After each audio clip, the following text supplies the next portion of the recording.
Here is J.D. Vance, still rumored to be like on the short list of, and you know, I've heard a lot of people say Marco Rubio. I just find it very hard to believe that Marco Rubio is the. And he also has the citizenship problem because him and Trump both live in Florida, and technically he can't. I just think that is a head fake. I mean, J.D. Vance is showing up all over the place. Here he is on Face the Nation, and it's an interesting argument. Donald Trump needs immunity as an official act because Obama could have been prosecuted for his assassination program. As to where you stand on some of these issues, tomorrow at the Supreme Court, it may be a significant day as we expected to get that decision on presidential immunity from criminal prosecution. And that's directly relevant to the federal charges against Donald Trump, as you know. You're a lawyer. I wonder, if you become the vice president and you are in a Trump-Vance administration, do you believe a president could pardon himself for federal crimes? Well, look, I'm focused on electing Donald Trump as president, whether I'm serving in some other role as serving as a United States Senator. I think the Trump agenda has worked, Margaret. And on this particular question— would you object if the president were to try to do that? Margaret, we know that the president has to have immunity to do his job. Should Barack Obama be prosecuted for droning American citizens in Yemen? Pause it. Let me answer that question. Yes. I don't think the president should have the authority to assassinate an American citizen without any type of due process except for the one that he decided was sufficient.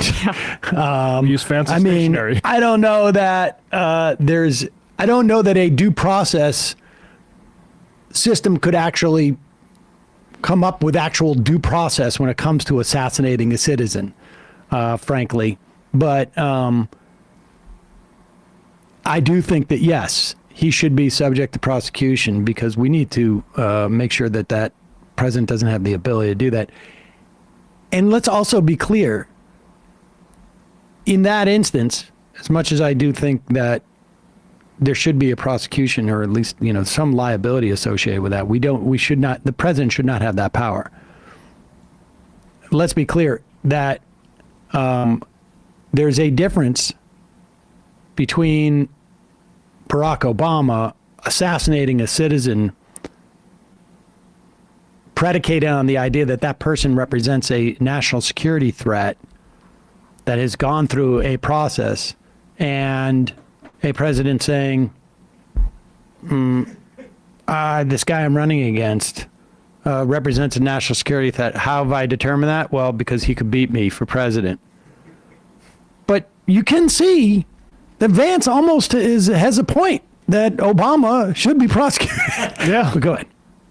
Obama be prosecuted for droning American citizens in Yemen. There are so many examples of presidents, Democrats and Republicans, who would not be able to discharge their duties if the Supreme Court does not recognize some broad element of presidential discretion. I'm very confident that they're going to be able to do that. And I'm very confident that the fundamental principle here is the president's got to be able to do his job. In the same way that police officers, judges, prosecutors enjoy some immunity, that principle has to apply to the president too. So you do believe that a president could pardon himself for federal crimes?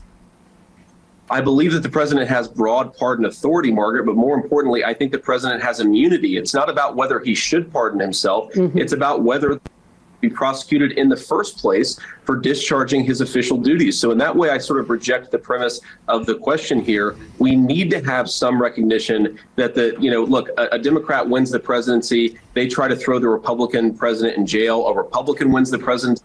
They try to throw the Democrat president in jail. That is the pathway to unraveling 250 years of American constitutional tradition and making the president totally unable, regardless of party, to do their job. That is not a good thing, and it's not something I think any Republican supports. Okay. In other words, ladies and gentlemen. So what, in a sense, you're saying is that there are certain situations, and the Houston plan, or that part of it was one of them, where the president can decide that it's in the best interest of the nation or something and do something illegal. Well, when the president does it, that means that it is not illegal. There you go. There it is. Nixon laid it out to Robert Frost. Was it Robert Frost? No, not Robert Frost. Something Frost. Yes. David Frost. David Frost, yes. And that was, I guess, 50 some odd years ago. And the Supreme Court.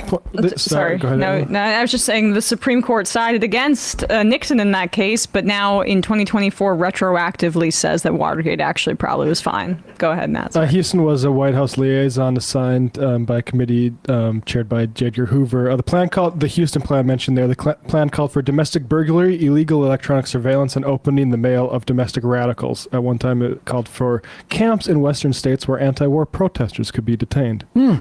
Well, if the president does it, it's not illegal. There you go, ladies and gentlemen. That's where we're at now. And didn't J.D. Vance again say that Trump was could be America's Hitler in a private message to his old roommate? Yeah, but that was before he knew he was a member of the Nazi Party himself on the inside. Now it's like, oh crap, we got a Hitler. I've got to do this because the best way for me to stop him from being Hitler is if I'm his vice president. Yeah, self-discovery can be a complicated process. I stopped worrying and started loving America's Hitler. Hey, folks, don't forget to hit the subscribe button and check out our daily show. We do it every day at 12 p.m. Eastern for about 2.5 hours. We even take phone calls. You should check that out.